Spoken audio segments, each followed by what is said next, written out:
So there's been a lot of buzz about RF microneedling, that there can be potential complications, and the FDA kind of like a precautionary notice to a lot of patients and consumers to be very aware of them before getting this treatment.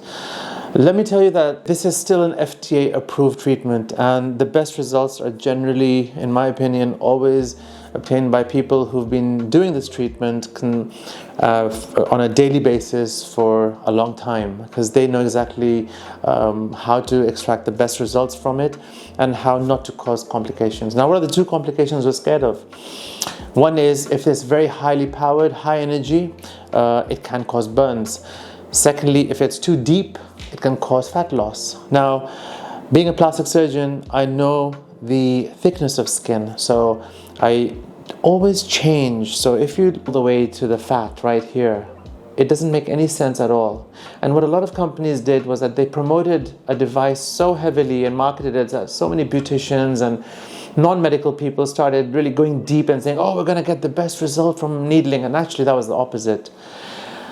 I know, and as you can see in this picture, that we only need to be at about 1.5 or 1 maximum, and even if some people are really thick, like really thick skin, and everybody's skin is so different, male skin is much thicker.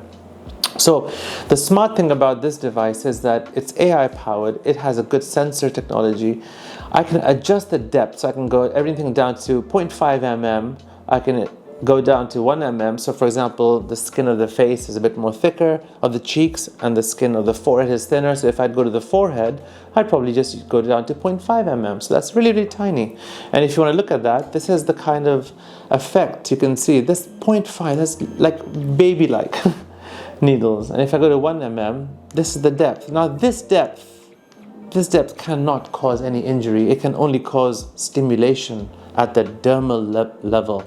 The dermis is where the collagen is produced. If I go deep, if I go so deep on the face, that's ridiculous. This should be done for the stomach or areas where you want to have a bit of skin tightening with fat reduction. So no way would I ever go above 1.5 to 2 maximum for the face. And now regarding the radio frequency energy itself, I've never ever gone more than 50 to 60% because we don't need to. We don't need to go up to 100% unless we're treating fat of the abdomen. So the same device, look, devices are very operator dependent. The results will always be dependent on the person who is professionally trained and skilled and medical to get the best results.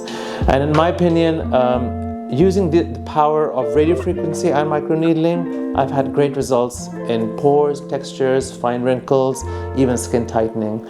So yeah, Exion radio frequency microneedling it is.